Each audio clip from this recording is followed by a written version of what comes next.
नमस्कार, मैं अफशा खान। आप देख रहे हैं हमारे साथ 24 आवर्स टुडे न्यूज। योग आज के दौर में एक लोकप्रिय शब्द बन चुका है। योग हमेशा लोगों को निरोग बनाता है। टेंशन को पेंशन देनी हो या फिर स्ट्रेस को दूर करना हो, हर समस्या के लिए योग के कुछ आसन ही काफी है। योग से प्रभावित होकर जहां लोग पुरानी से पुरानी बीमारियां ठीक कर रहे हैं, वहीं योग को अपने सामान्य जिंदगी में अपना भी रहे हैं। शारीरिक और मानसिक रूप से योग हमारी मदद करता है।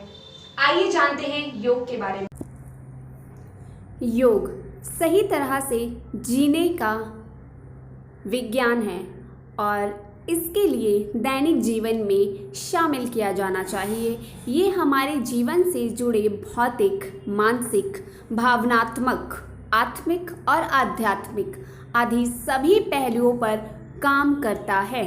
योग का अर्थ एकता या बांधना है। इस शब्द की जड़ है संस्कृत शब्द युग, जिसका मतलब है जुड़ना। शारीरिक और मानसिक उपचार योग के सबसे अधिक ज्ञात लाभों में से एक है। ये इतना शक्तिशाली और प्रभावी इसलिए है क्योंकि यहाँ समप्रभाव और एकीकरण के सिद्धांतों पर काम करता है। योग अस्थमा, मधुमेह, रक्तचाप, गठिया, पाचन विकार और अन्य बीमारियों में चिकित्सा के एक सफल विकल्प हैं।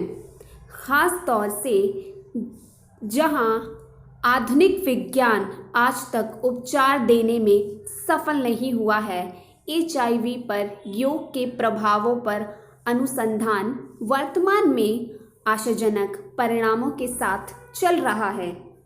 चिकित्सा वैज्ञानिकों के अनुसार योग चिकित्सा तांत्रिक और अंतर्स्वाभावी तंत्र में बनाए गए संतुलन के कारण सफल होती है, जो शरीर के अन्य सभी प्रणालियों और अंगों को सीधे प्रभावित करती है।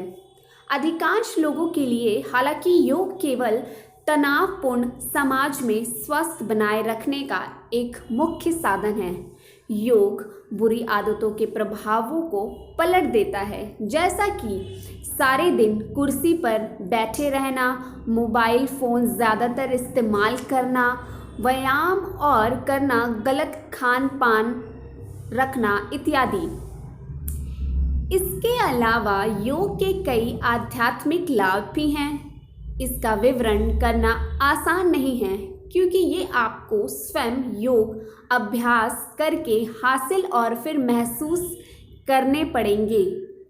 हर व्यक्ति को योग अलग रूप से लाभ पहुंचाता है, तो योग को अवश्य अपनाएं और अपनी मानसिक, भौतिक, आत्मिक और आध्यात्मिक सेहत में सुधार लाएं।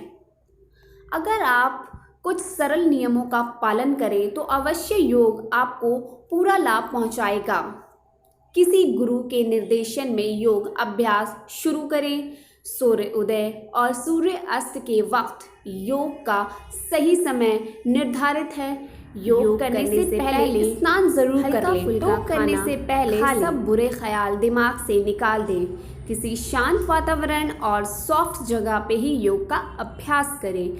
अपना पूरा ध्यान अपने योग अभ्यास पर ही केंद्रित रखें। योग अभ्यास धैर्य और दृढ़ता से करें।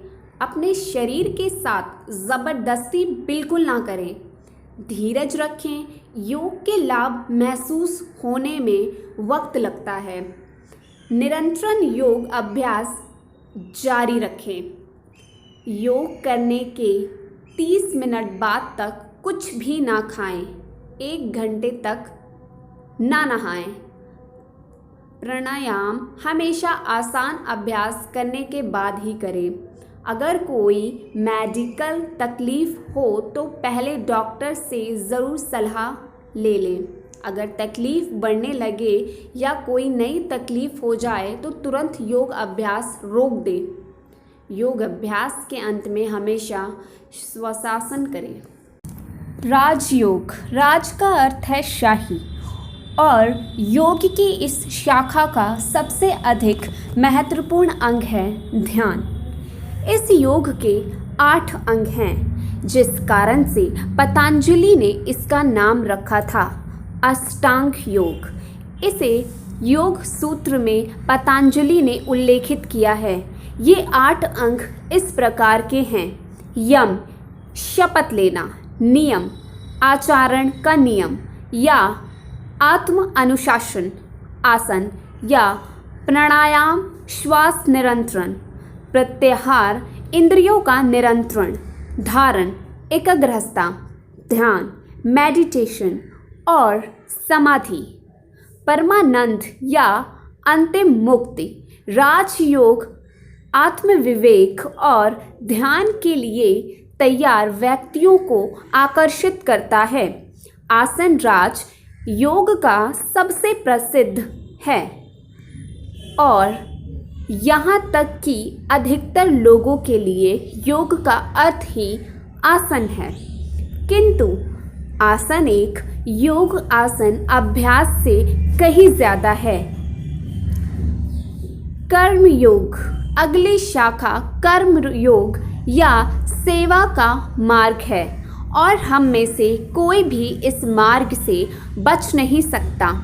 कर्म योग का सिद्धांत ये है कि जो आज हम अनुभव करते हैं वह हमारे कार्यों द्वारा अतीत में बनाया गया है।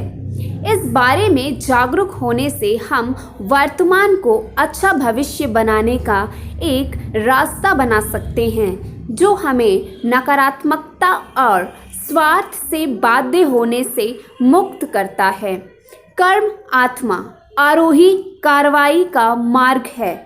जब भी हम अपना काम करते हैं और अपना जीवन निस्वार्थ रूप से जीते हैं और दूसरों की सेवा करते हैं, हम कर्म योग करते हैं। भक्ति योग भक्ति के मार्ग का वर्णन करता है। सभी के लिए स्पष्ट में परमात्मा को देखकर भक्ति योग भावनाओं को नियंत्रण करने का एक सकारात्मक तरीका है। ज्ञान योग अगर हम भक्ति को मन का योग मानते हैं तो ज्ञान योग बुद्धि का योग है, ऋषि या विद्वान का मार्ग है। इस पथ पर चलने के लिए योग के ग्रंथों के अध्ययन के माध्यम से बुद्धि के विकास की आवश्यकता होती है। ज्ञान योग को सबसे कठिन माना जाता है और साथ ही साथ सबसे प्रत्यक्ष। इसमें गंभीर अध्ययन करना होता है और उन लोगों को आकर्षित करता है जो बौद्धिक रूप से इच्छुक होते हैं।